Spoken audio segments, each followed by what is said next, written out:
All right, so we're going to jump into the presentation and the discussion, really. The idea around pricing transparency. I'm going to share my screen, and if other people show up, maybe I'll see them out of the corner of my eye. So hopefully you can see that. The new frontier in outsourced machining is catchy, but I do think the opportunity for us to look at how we source parts and how we have that dialogue between a buyer and a vendor is there's I think we've seen there's opportunities to make that do something beyond what has been kind of the traditional model that we've used in the past. And so I put up this slide. When I first got started here, we grew a new customer and they got bought by GE. And GE is notorious for beating up vendors. And so they would send us these RFQ forms that had all the details and data around what machines we would use, what labor rates, material markups, everything. And we never gave them that information. We refused because we had seen too many times where they were just trying to leverage against you. And they actually, about the fourth year that we were dealing with them, they came out with what they called their should cost model. And I put should cost in parentheses because, they actually called it that, but the idea was their engineers would tell us what the part should cost and that we had to at least meet it or get below it based on how they thought we would run. And when we asked them, do their customers tell them what their MRI machines should cost, they got a little uncomfortable because they didn't have to do this for their customers. They just wanted to do it to us. And it was really in that spirit of doing it to us that made us very averse to it. And yet, as we'll talk as we go on here, it's therapeutic for me to get on the record saying I actually now have flipped 180 out to where we are extremely transparent in what we do with our customers when they are prepared to engage in a way that we'll talk about here shortly. So, Dave, if you want to touch base on yeah, so there's a couple of things to think about when we're thinking about the way that we engage with the companies that we work with. And for the most part, the very first question that you have whenever you're engaging with any company is what does it cost? And obviously, when you're talking about getting a manufactured good, the what does it cost comes with a bunch of variables that you have to work through. But a whole lot of things, the individual consumer behavior starts with what does it cost? How do I get to that number? Price and cost are the number one questions asked on to business to business and business to consumer sites on the internet. And so it starts with the consumer behavior. We all want to know what that cost is. Google and the internet has taught us that we can get the answers to just about any question that we ask. So we assume that that information is available out there. The pandemic kind of exacerbated the whole thing with everything happening with supply chains and inflationary circumstances that we've been in for a little while now.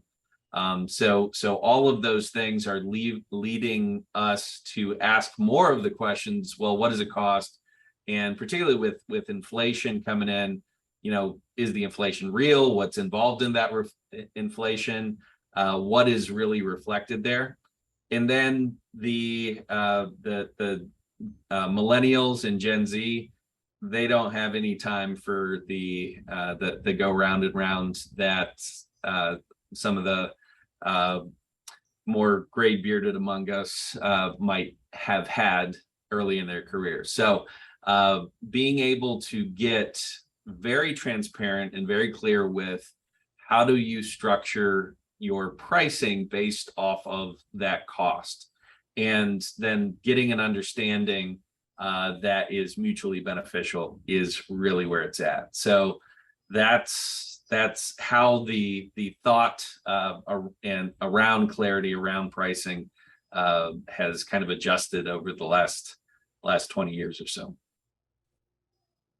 So the question that we've asked is, can adding steps to the buyer-seller dance yield better outcomes? And that idea that a buyer is going to send 3 to 5 quotes out to people, and then the quotes are going to come back, and then we're going to we say, hey, can you sharpen your pencil a little bit, and or what are we going to do to work that price down if it isn't what we want, or do we just select the lowest price provider? And so I'll go through these in detail, but the typical quoting, we'll run through that, and then what we call this pricing transparency model, we'll lay out what the difference is and some of the differences that we believe provide a lot of value, potential value in the interaction. So typical quoting, there's technical information that's sent out, typically in the form of drawing package and specifications, quantities, lead times, and so depending on the complexity to those parts, from very simple to very complicated in the requirements, if there's NADCAP sources required or outside vendor required, or the multiple steps that aren't necessarily done in one place. It can take from a few hours to a few days to a couple weeks to get answers back.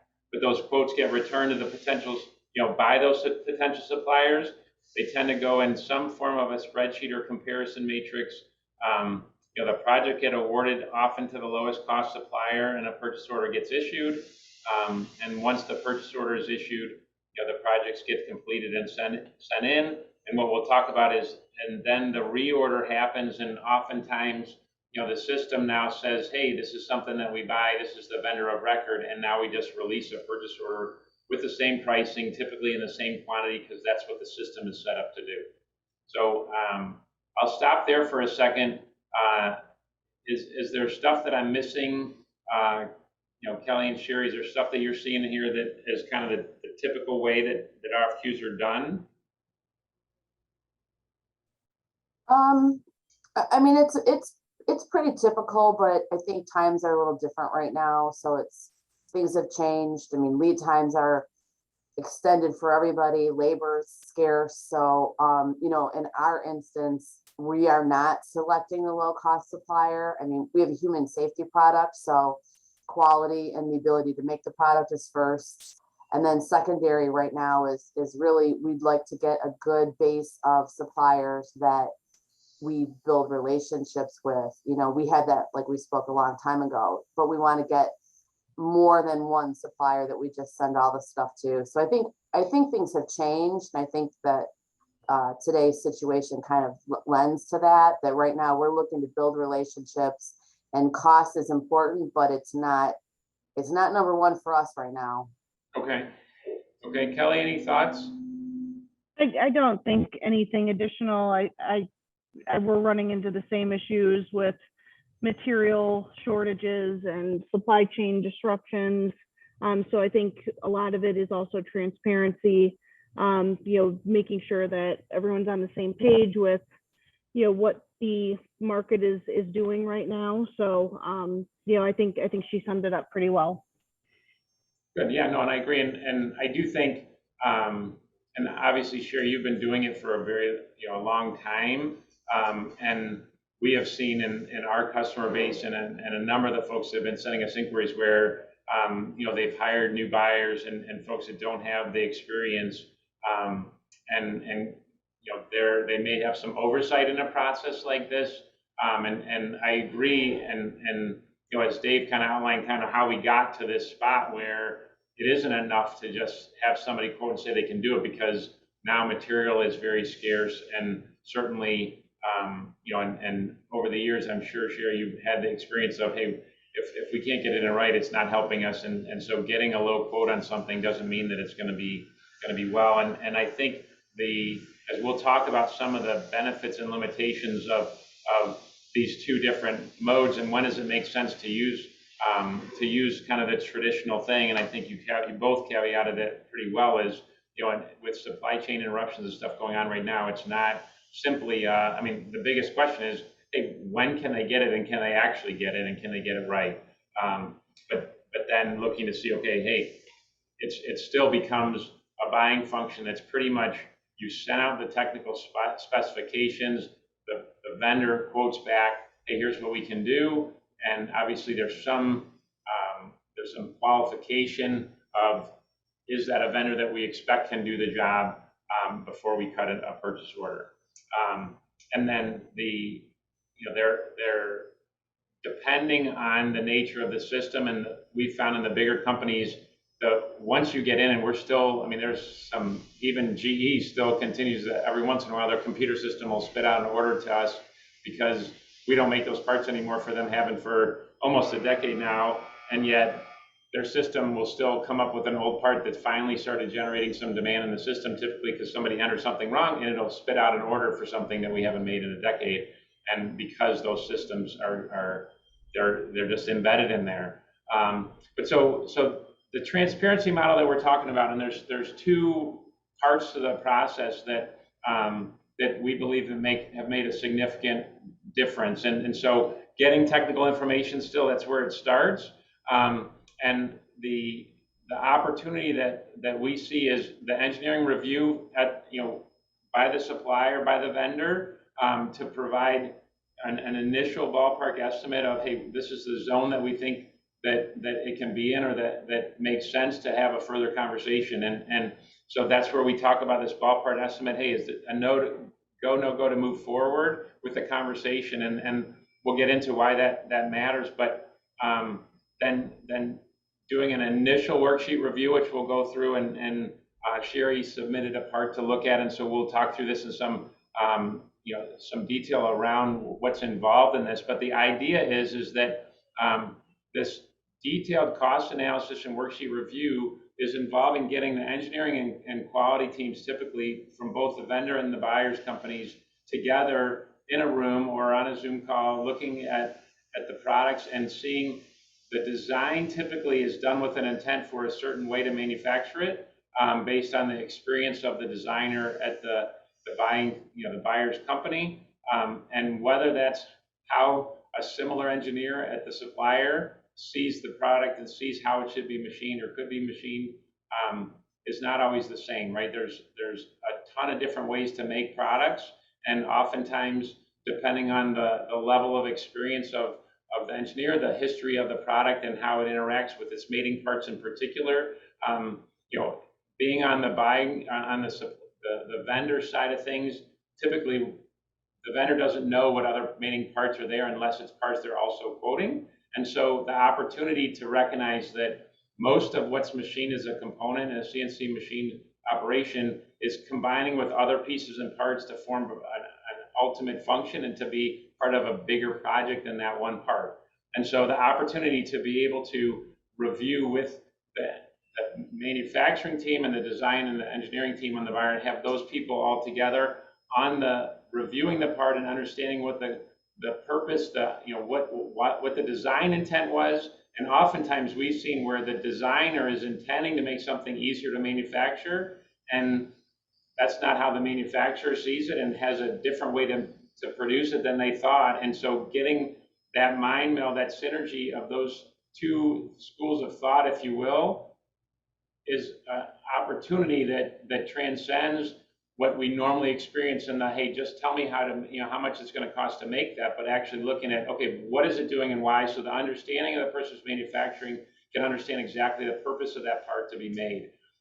So that's thing number one, is that then to do it, and in the pricing transparency model we've developed is, and we're still we're in the early phases of using it with our customer, but I'll share with you some examples of some of the stuff that we've done, but laying out very visibly for the prospective buyer to say, okay, here's how we see that we would do this, and there's X number of operations, here's the shop rates that we're doing, here's the raw material and the markups and the tooling and all that stuff, so that it makes that discussion between the engineering groups much more meaningful, and really lays everything out on the table to be able to actually see, okay, this feature is causing an issue, this feature causes an extra setup, this feature needs to be checked a certain way, and the amount of synergy on how it's being processed can really lead to some breakthroughs. We've seen it in more than one situation, many situations.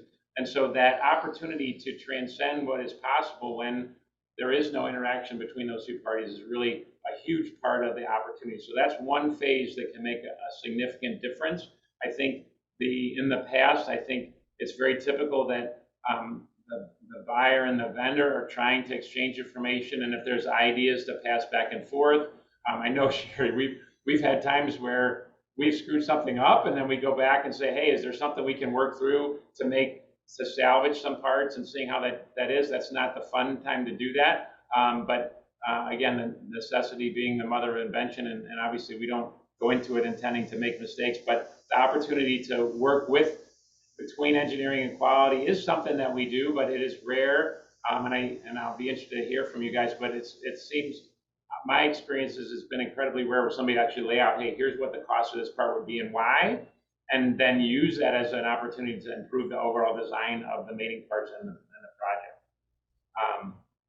So I'll go through the rest of this, and then we can come back and comment similarly. But so then at that point, once those two things have happened and identified the opportunities to be able to maximize both the design intent of the buying company and the manufacturing process, and making it smooth and as efficient as possible on the vendor side, then obviously we then establish the pricing based on the data that we've got, and then the opportunity for the buyer to either use that or do something else. And we'll talk about some of the limitations and the potential fears that might be in going to this step. But then the project is awarded, the project is planned, and in our case, certainly we look to build in weekly updates on what's going on. The project is completed, and then the next phase, and this is something that we've started doing much more with our customers, but this idea of an action review to be prepared and delivered. So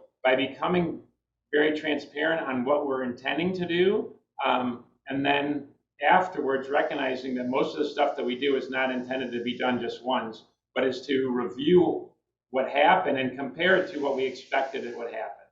And so there's the nice part about that from a buying standpoint is, obviously, if we've made tooling and fixturing and we set the project up, it should set up more easily if we were to do the exact same thing. And so typically what happens, and we touched on a little, is the next time that project comes up, if we don't do this review, then the project comes up and it comes at the previous price that was run. So we ran 100 pieces at $25. The next time it comes up, we run 100 pieces at $25 again. And because we haven't gotten into detail on the cost, then somebody ends up feeling like, okay, that was a really good job, or that wasn't a very good job. And when the vendor thinks it's a really good job, that's exciting. When the vendor doesn't think it's a very good job, then it becomes something that either I have to risk raising the price to my customer, or I just have to recognize it's not going to be as good as I thought it was going to be. And when it's not as good as I thought it was going to be, then in some ways it gets deprioritized in my world if I can't make as much money. And that's part of that buyer-seller dance that says, okay, when is it costing me enough where I have to raise the flag to say, hey, I need to get more money for this? And certainly, if I figure out a better way to do something, I'm trying to hang on to all that, because there's going to be some that I win and some that I lose, right? And so that's where we lose. There's an opportunity to improve that, and that's where we talk about having this after-action review, where we lay out, okay, here's the hours that it actually took to set up, here's the tooling that we actually had to buy, here's the material cost that was actually incurred, here's the run times and this stuff, and so our willingness to lay out, hey, here's what the costs were, and we'll go through one of these, a couple examples, and then review and follow up, it has two main options. One, the price can go down once we realize, okay, the setup to do it is less.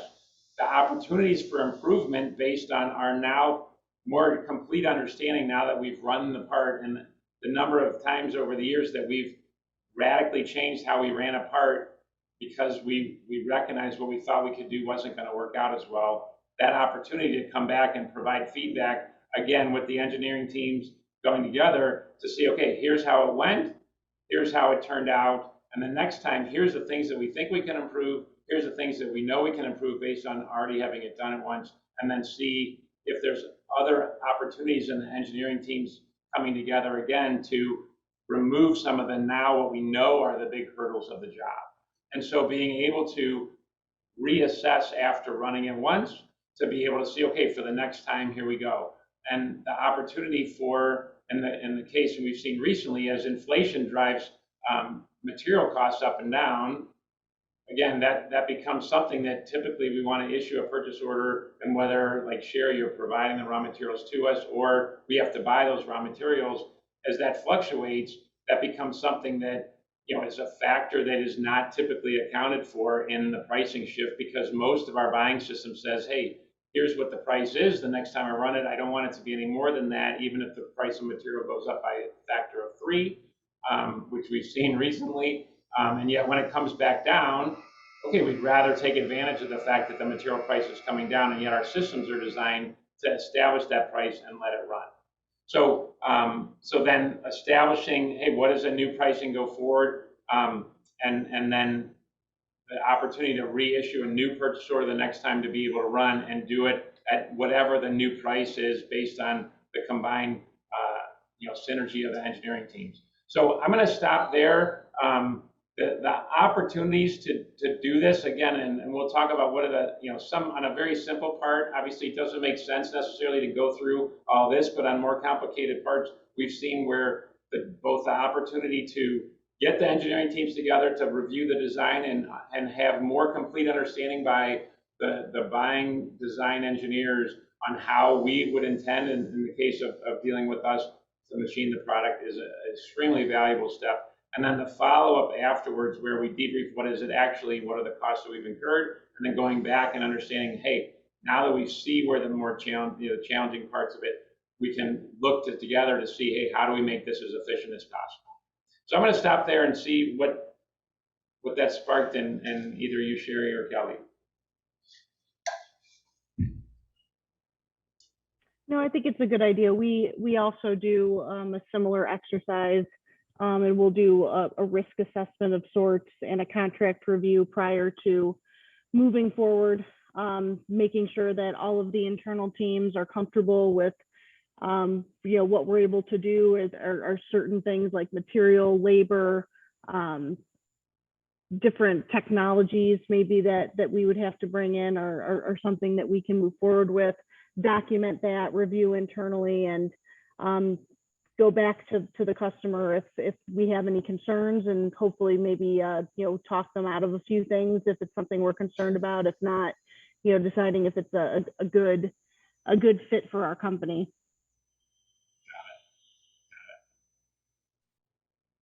Yeah, I agree with almost everything you said, but we have a very green engineering staff that doesn't have a lot of manufacturing experience. So unfortunately, we get a lot of things that go all the way through from our customers that have things that we've agreed to that, you know, why did you put this super tight tolerance on this? Well, I don't know. You know, a lot of things like that we're trying to work on being better at this, because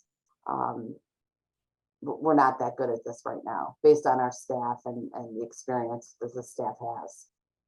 Okay, no, I appreciate that from both of you guys. And so, you know, this idea of why doesn't everyone do it this way? And so there's a couple fears, and certainly as I felt back in the GE days when I was dealing with them, that this idea of exposing too much, that the buyer could either use it to bludgeon us, which GE certainly wanted to do, or that by us defining the process that we would use, and if there was any sense of doing it in a new, unique fashion, that then the buyer would be able to say, oh, hey, here's another machine shop, and I'll tell them how to do it now that I've seen how you intend to do it. And I think the opportunity, early in my career, that was something that we didn't want. We felt, hey, we have some good ideas and we don't want to share them because we're afraid that somebody's going to get, they're going to use that. And actually, I had that happen several times, and yet long term, the opportunity to show somebody how you do something, typically their ability to execute it in the short term can be fine, but as we've talked about, when you want to establish those longer term relationships, it's got to be based on the ability to do good things on a consistent basis. And so that fear it's inherent in us not wanting to. We recognize that there's competitors all around us, frankly, doing CNC machining. We have a bunch of them, very close proximity and all over the world. And yet, to think that a quote unquote secret that we're going to have is going to be that earth shattering that by giving that information to the buyer, that it's going to cost us dearly. I don't feel that anymore. I think, the opportunity to do the best that we can, and the one time in 25 where somebody's going to use that information to go get somebody else doing something, my hope is that they'd end up regretting it, and or that, hey, there's plenty of machining work out there that, it's more often that people are hurting for suppliers and people than having so many options to be able to go to a smaller or less costly shop and try and give them a good idea from one of us. One of the fears of, this idea of not getting 3+ quotes, right? That sending enough quotes, we are as we buy stuff, there are certain items where we have a sense of what we think it might cost, and or we just want to have a system that says, hey, if we get 3 quotes for something, the odds are we'll get a better price for it. And I think until establishing a vendor base that is extremely comfortable and competent, we routinely get to where we'd rather build a big, relationship with somebody that we can count on and trust, and maybe a couple somebody's in a particular genre, depends on what it is.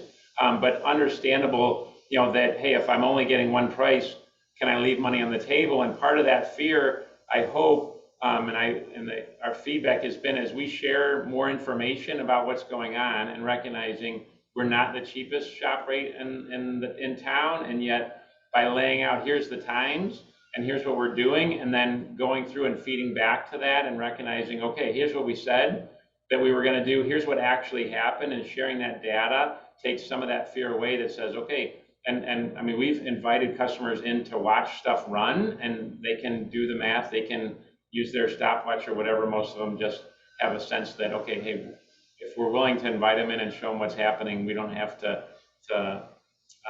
hide anything, and the opportunity for them to get comfortable that, hey, if the process looks solid and it's doing its part, then they don't have to worry that, hey, I should try and get it cheaper somewhere else.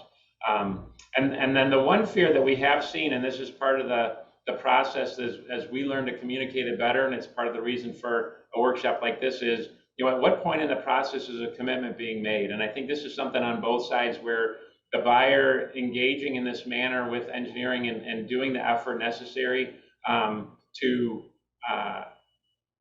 engage everybody. Then if I feel a sense of commitment to that vendor, even if that we're just going through that to be able to better understand their process and help maybe make it better. And yet I don't want to feel like I have to make a commitment just because I'm engaging in this extra conversation.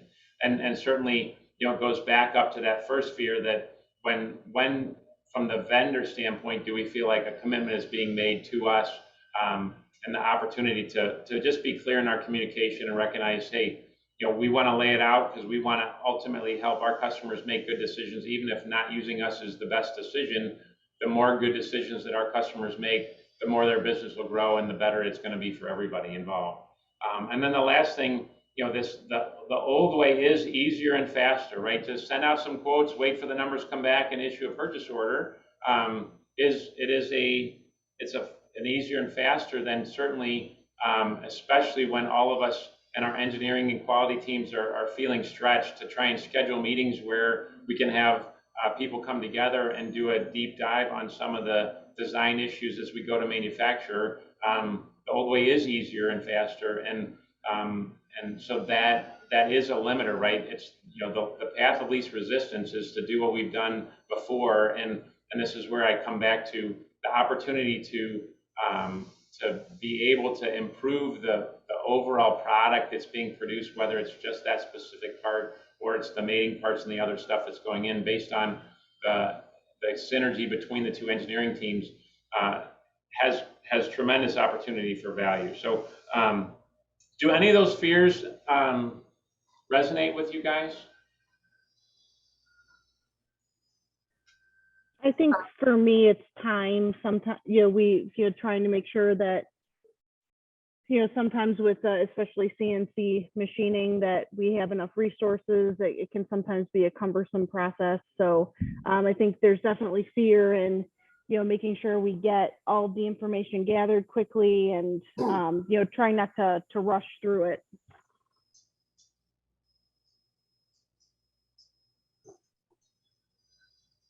Any thoughts, Sherry?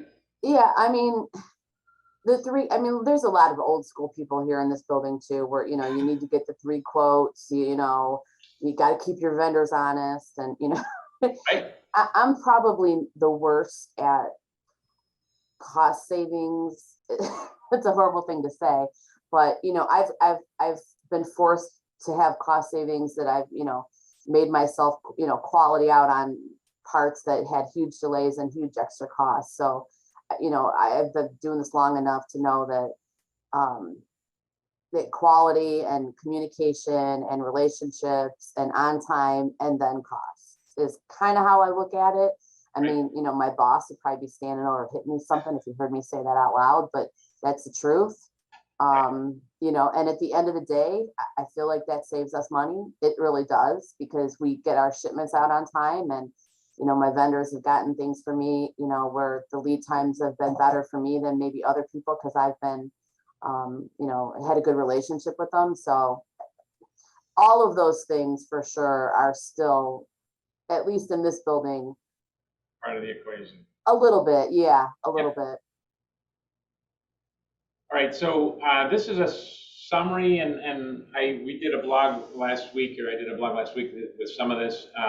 But so the pros, and now that we've talked through it, so I'll just run through them briefly. The thorough evaluation of product costs include mating parts and manufacturing methodology, and that's where I think on the buying company's engineering side, most of the time the products were designed with some sort of mindset around that way it's going to be manufactured, and yet connecting with the people who are actually going to use and establish that methodology can definitely lead to some cost savings.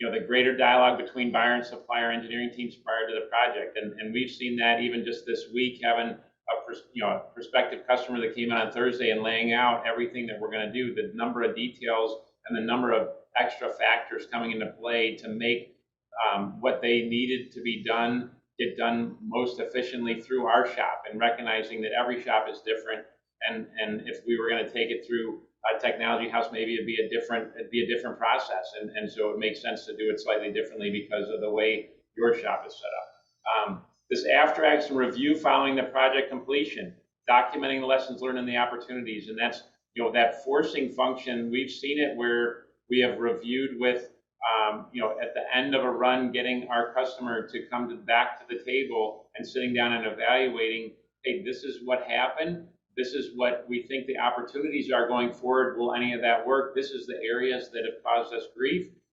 Is that something that we can adjust? And we'll show a couple examples of where we've done that. Ongoing price adjustments for process improvement during each run.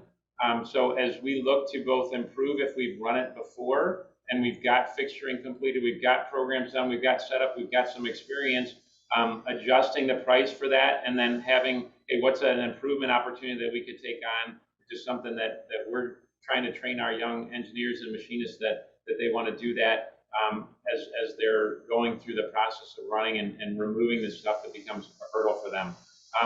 Recognizing that the pricing fluctuates with market conditions. So a pro of it from a buying standpoint, when the material prices goes down, so should the cost of what we're doing. And I think, I've heard somebody in the last couple of months say, the prices go up like a rocket and then they come down like a feather, right? So they go shooting up when suddenly we get 2 or 3 times the cost that we used to pay for a piece of steel or aluminum. And now, now we're not hearing it. I told Dave the other day, about 2 weeks ago, if you went on social media, I go on Facebook, 10 posts, 7 of them were pictures of the gas pump and the price that they were paying for gas. And now this week, I don't see any, and how quickly that fluctuation happens, and yet, it takes a while on the business side for that to settle back to what's some sense of normal, and the expectation, at least our expectation, is going to settle a little higher than it was before just by the inertia of the system. The cons, we talked about some of them. It's a more involved process requiring extra steps. It's faster to just get quotes. And especially for very simple parts, probably overkill that we do this unless they're part of an assembly that then has an extra review. Getting engineering involved. The old process, the buyer could work it by him or herself, and the new process requires getting those engineers involved just because they understand the complexity of what they're trying to accomplish in the mating parts, and having our engineers or the engineers of the vendor shop that know how they're going to intend to flow it through their shop. Again, this, not keeping your suppliers honest, as you said, Sherry, getting additional quotes on something, and then as the pricing fluctuates with the market conditions, when the prices go up, we tend to see that, okay, well, I don't want to pay every time the material price goes up, and that's because the history of not really knowing what that price is, and just in general thinking, hey, price has gone up, so that means it's going to cost more, and that we don't want to get stuck, quote unquote, stuck with that higher price for the ongoing production. And that's where, again, the old system was, once the number gets in the system, it's used for years into the future, regardless of where the material prices are. So I'll stop there. Does any of this resonate, or any of this stuff doesn't seem appropriate based on all that we've talked about? No. Pretty on? Yep, I agree. Okay. So then, where do we stand again? So this is just a summary, and I will send the slides for this out to you guys after, and we'll have access to the recording.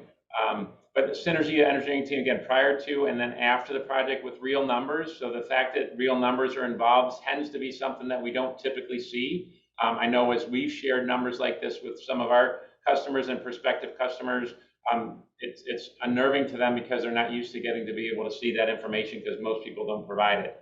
The after project feedback adjusts based on the real results, improvement opportunities, and changing market conditions. So what we believe is ultimately the buyer gets the best value when the project design is reviewed in detail with the vendor, including real costs and mating parts. The vendor benefits by having parts that flow through the shop faster and easier because the manufacturing engineers have had a chance to provide some input and essentially get the best opportunity to flow parts through the shop based on how the shop intends to run it. And that the kind of side benefit is the relationship between the buyer and the vendor is improved because of the clarity, the shared understanding, and mutual beneficial system of clarity and review. So that's essentially our thesis in trying to use this model, and the opportunity to engage with folks that are willing to get in their engineering teams involved. I mean, I've been to customers where not only haven't I been allowed in the building or have the engineers involved, I'm in the lobby, in a little conference room in the lobby, because you can't go in. And again, it's that arm's length relationship that doesn't allow for the synergy of the kind that I'm talking about here. And so then I do have a couple examples, and if I know how to not be in this anymore. All right. So hit escape. There we go. I hit escape. Okay. So Sherry sent in, so this is a part, obviously, as we talked about, a complicated part, and just looking at this drawing, and I know you can't see it in super detail because it's such a big drawing, but there's a lot going on here, a lot of complicated stuff. We have seen similar parts in the past that we've run, so that did help us in our analysis a little bit. And so the idea in a part like this, and I need to move this to this screen. So this is what our quoting system looks like. And Sherry, I hope you're okay and we got a couple people on looking, but again, this is, the idea in this is that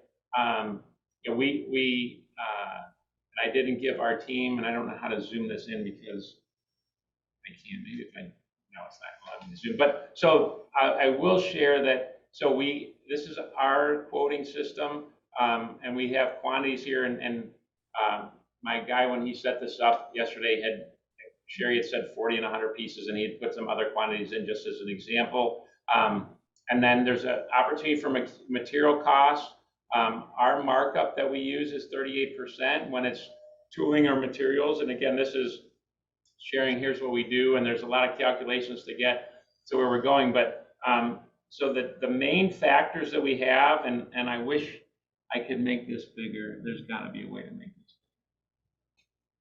I didn't realize it was not going to be. That didn't do much to it.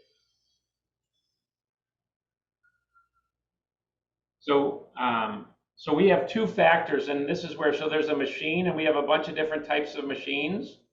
And so there's an hourly rate associated with that.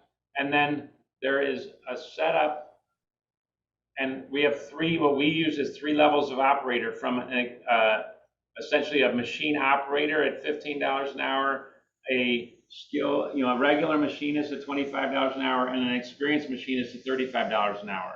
And the reason why we've separated those out in both the setup and then in the running, right? So the setup, oftentimes it'll take an experienced operator to set the job up, but it can be run by just a machine operator. And so the opportunity to look at the complexity of both the setup and the running part of the operation, this is an important distinction between, and it adjusts the labor rate associated with the product. And so then looking at the number of operations, in this case, we had 4 operations to run this part, and we look at the setup hours and then the minutes per piece to run the part.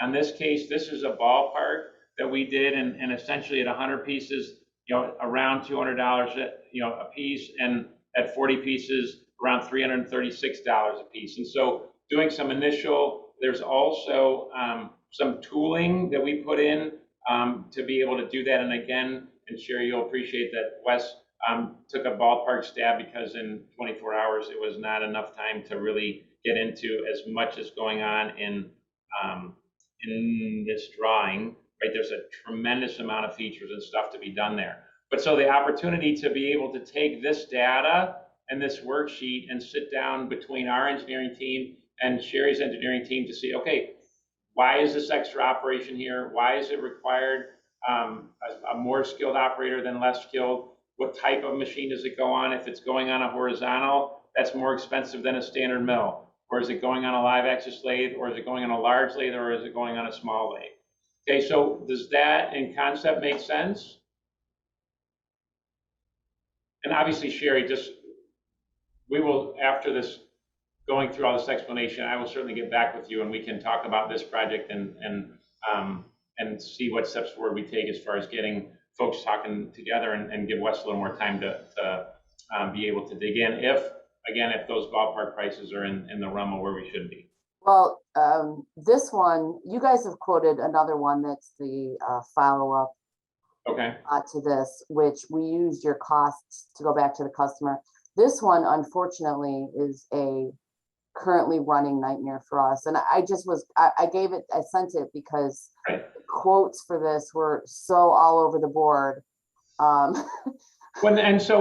mean, Sherry, so that's exactly why I think the process that we try to set up has merit to it, right? Is if we come in with our engineers and sit down with your engineers, and especially when it's a hard part, right? There's a lot going on, and to have our engineering team sit with your engineering team, go, okay, why does it feel so hard?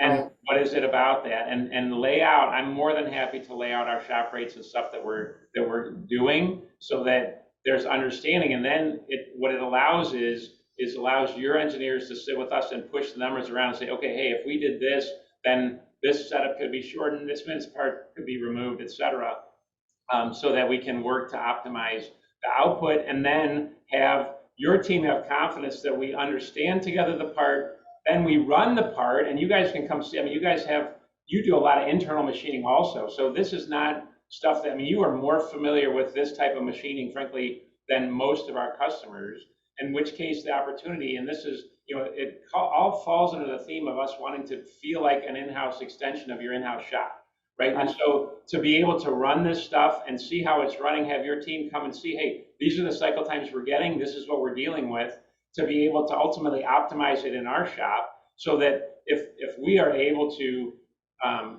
to review that together and then just say, hey, when this one comes, here's what we're going to do, and then here's what we could do next time, et cetera. That open dialogue is designed to make it feel like, hey, we're an in-house extension of your house as if it was an in-house shop. Right. So So that's, just out of curiosity, what do you do when they come back and say, well, 38%, that's too big of a margin? well, and so that's the opportunity. So it's funny, Honeywell, we dealt with Honeywell for a long time, and they wanted us to buy the material. And we said, okay, hey, we mark it up 38%. And so they're like, oh man. But they then when they came back, I mean, so they ultimately said, and it was, actually, I don't know that we even said 38%. I don't think, that was in the old school where we just gave them a price. And so they bought it, and then they came back to us and said, hey, we need a 15% price reduction. And I said, that's really easy. Just provide us the material and we won't mark it up 38% and you can save your 15%. And they said, well, we don't want to buy the material. And I said, well, okay, but I'm handing you more than 15% because of the price of material relative to the price of machining, and you don't want to take it, but you want me to pull 15% out of what I'm doing. Right. Like, that doesn't make any sense, right? If we're going to actually be a partner. Now, if you're just trying to say, hey, I want 15% from all my suppliers because we got to make more money. Okay, well, that's not a compelling argument to me. And hey, I get that 38% can feel like a lot in some instances. In other instances, it's not nearly enough. Right. An opportunity to just lay it out and say, I mean, it's this haggle-free thing where, okay, these are the numbers, and if you don't like it, that's okay. But we know that based on how much material we tend to hold, and in this case, you're providing the raw material, which is the biggest component that we would be marking up. So it's not. This is markup on tooling, other stuff. You had stuff. And going back to the Honeywell example, why didn't they want to do that? They didn't want to do that because they knew that it would cost them a lot of time, effort to do all of the stuff that Bowden, why can't you just do it for free, right? Well, because it's not free, it's done by a team in a different building, right? So having that kind of understanding that providing, it's not just a matter of go get the raw materials. It's a matter of someone has to be in the process of getting those raw materials and has to manage that process and everything else. And then trucks have to get, shipping has to be made and trucks have to show up and unloaded, and all of these things have costs that Honeywell knew exactly why they didn't want to do it. Oh, no, I totally understand. I was just wondering what your response was, because I could see if we tried to flip this scenario to our customers, especially the custom customers, and did the same thing, the first thing they would say would be, well, 38% is just too much. Right. Well, and again, it's yeah. It has to be some number, right? Because there's real value there. And so the question is, all right, how much is it? And there's some buyers and there's some people that if they don't feel like they got a deal, then they don't want to buy something. Right. And so in which case, that's where, okay, is that the kind of conversation? I would rather just lay it out and say, here's what it is. And if we want to save 15%, let's look at how the part is. And ultimately see if there's 15% in the design and the way it's done. Now, I grant, and this is the challenge, part of the challenge, and I didn't list it in the challenges that you point out, Sherry, is that if you're dealing with an end customer that wants to treat it like an arm's length conversation and won't engage, and so you don't have necessarily design control, well, that makes it harder to do this kind of deal, right? Because, and yet, still from your team to work to understand how we would envision machining it will help them and help you when you're making that argument to your end customer that says, hey, here's where it is. And I think, as you suggested, for somebody to say, okay, 38% is too much, and yet we listed cost as number 5 on our list of things that matter to us, and that's where, okay, so maybe that 38% isn't the biggest factor in the equation. It's, hey, are we going to do this on time with good communication, with high quality, and those kinds of things. So, so as you can hear, and you've known me long enough to know, and this is all part of it, I just get on the table and talk about it because I'm not, it is what it is. We've gone through a lot, and sometimes it's really easy to acquire that material and it's not very expensive and maybe 38% is too much. There's other times, and Honeywell was an example where we're buying Inconel and they make us sit on it for 6 to 9 months. Well, and I That's mean, real. I feel like too, and I think that maybe Adelit was, since it's just us again. Yeah, we lost Yeah, that. hey, it's back to Because us. Adelit was kind of just about him before, is that you don't want to be the customer that your stuff comes in and everybody knows, oh, we hardly make any money on that. And then Right. you're like the bad customer, and then your stuff gets set to the side, and then, you don't want to be that customer. Sometimes you don't know you're that customer, though. I'd have to say that was for us with you guys. We didn't know that we were that person, because, I mean, you're Right. not giving us price increases. We're not going to call and ask for them. Right. But No, and that's where, having dialogue right. and having, especially when there's this much complexity to a part, and some of the stuff that we did for you in the distant past, it wasn't all that complicated once we understood how to do it. And yet, I mean, we don't have to go back through all of our history together, but Right. I mean, I think moving forward, the opportunity to do stuff that we can add value for you and be able to lay it out and say, hey, based on what we're doing, here's what we think is the opportunity, and now let's push it around and see, hey, how do we make this as manufacturable as possible to flow through our building as smoothly and easily as possible so that you get what you want. And as to your point, and this is where, these shop rates, if we run at these shop rates, I know we're going to be fine. And it doesn't have to be this game of, okay, did we guess wrong? Or we used to kid, and Wes still says, if Phil sends somebody a price and they send a PO back right away, oh, I guess we missed it. And Yeah. now, taking customers through this process, it does slow the process down, and some people don't want to deal with it. And I totally understand. That's fine. But we'd rather engage with customers who want to actually deeply engage and understand what's happening. So Yeah, we're doing a lot more custom work, and like I said, we have a lot of green engineers. So actually, on some of the stuff that you guys quoted for us, it's still in the project, realm. It's not real production yet or anything like that. You guys made exceptions. You took notes on things like, we don't know how to gauge this. We're not sure about this dimension. Where everybody else just sent over the quote. So I mean, that stood out, because that's the kind of stuff you want to see, though, because then I know, okay, well, you really looked at it. And, so I guess moving forward, I mean, I like this concept, and maybe we'll have some of the engineers, when they get some of the more complicated stuff, work out with you guys before we finalize the drawings. Right. No, and actually, so that is a perfect segue into, so this is a part that we run for one of our customers, and it's it looks big on the screen, but this is 3/8 of an inch, like this, the thickness of this part. So very flimsy, very small part. And the reason I point this out, so they're making the next generation of this, and this 10-degree angle that is shown here, and I hope you can see where I'm talking about in the lower right corner, left-hand corner. So this angle and the tolerance that they put on this location, in their conversations, there's several challenging features, but this 10-degree angle, extremely small and difficult to check.